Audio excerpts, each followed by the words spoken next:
আমি সার্জন কৃষ্ণা মজুমদার, সহযোগী অধ্যাপক, IPGMR, পিজি হসপিটাল, সাবেক BSMMU।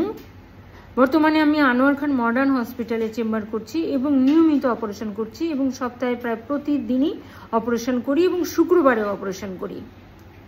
লেজার সার্জারি নিয়ে কয়েকটা কথা আমি আপনাদেরকে বলবো। সেটা হচ্ছে যে অনেকে বলে এসে আমাকে যে লেজার সার্জারি করলে নাকি এটা আবার হতে পারে।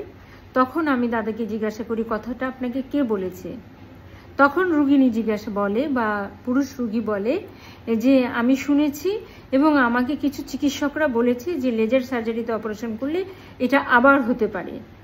আমি সম্মানের সাথে বলছি, তাদেরকে অত্যন্ত সম্মানের জায়গা থেকে বলছি এবং আপনাদের মতো রুগীদেরকে বলছি, আপনারা আমার অনেক শ্রদ্ধেয় মানুষ, আপনাদের উদ্দেশ্যে বলছি যে লেজার সার্জারির জগতে যে আসবে না, লেজার সার্জারির জগতে যে কখনো অপারেশন করেনি, যে কখনো ট্রেনিং করেনি, যার অপারেশনের সংখ্যা 100-র উপরে না, এবং আমার এই 10 বছরের অভিজ্ঞতায় লেজার অপারেশনের সংখ্যা মোর দেন 3000।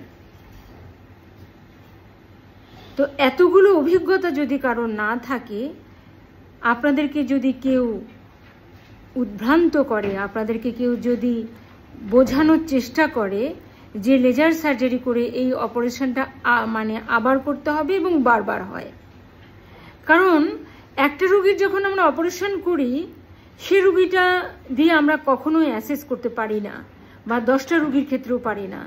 যে কোনো একটা ডেটা বা যে কোনো জার্নাল পাবলিকেশনের ক্ষেত্রে মিনিমাম 50টা রোগী বা ম্যাক্সিমাম 100টা রোগীর প্রয়োজন আছে। বিভিন্ন জার্নালে আমার short term long term outcome of laser haemorrhoidoplasty and anal fissure অপারেশনের যে ডেটাগুলো আছে সেগুলো প্রমাণ করে যে লেজার সার্জারির মাধ্যমে অপারেশন যদি আমি ট্রেনিং প্রাপ্ত হাতে আমার এবং এই 10 বছরের অভিজ্ঞতায় যে সার্জারিগুলো করেছি, এই পর্যন্ত কোনো রুগী সেকেন্ড টাইমে আমার কাছে আসেনি। তবে হ্যাঁ, এসেছে, চেম্বারে দেখা করতে এসেছে, আর একজন রুগীকে নিয়ে এসেছে লেজার সার্জারির জন্য। যেমন আজকে যে রুগীটির অপারেশন করব, এই রুগীর যে অ্যাটেন্ডেন্স, আমি তার অপারেশন করেছি এবং তার পরিবারের 3 জনের অপারেশন করেছি।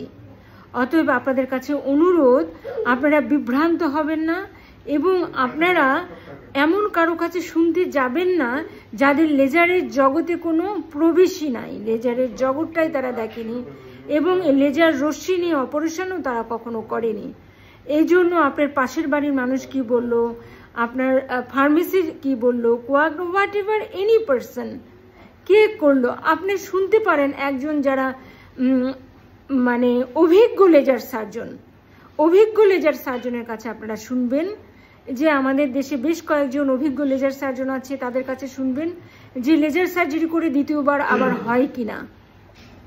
এটা সম্পূর্ণ হাতের ট্রেনিং, হাতের কাজ, এবং this is art of surgery.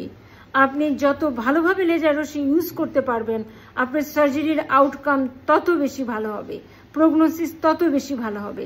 এই জন্য আপনারা মানুষের কথায় বিভ্রান্ত হবেন না, কারণ লেজার সার্জারির মাধ্যমেই একসাথে পাইলস, ফিশার, ফিস্টুলা অপারেশন করা যায়, পাইলোডিডাল সাইনাস অপারেশন করা যায়, এবং যে অ্যানাল ট্যাক্স এবং যে জিনিসগুলো আছে সবকিছু একই সাথে একই সেটিংয়ে করা যায়।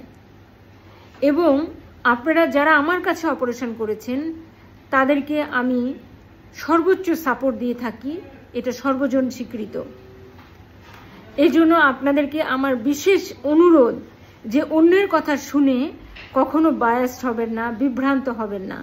লেজার সার্জারি করে আমার 10 বছরের অভিজ্ঞতায় কোনো রুগী দ্বিতীয়বার আমার কাছে আসেনি, তাকে দ্বিতীয়বার কোনো অপারেশন করতে হয়নি, বরং তারা তাদের পরিবারের রুগীদেরকে আমার কাছে এনেছে। কারণ পাইলস একটা পারিবারিক ডিজিজ, ফ্যামিলিয়ার ডিজিজ।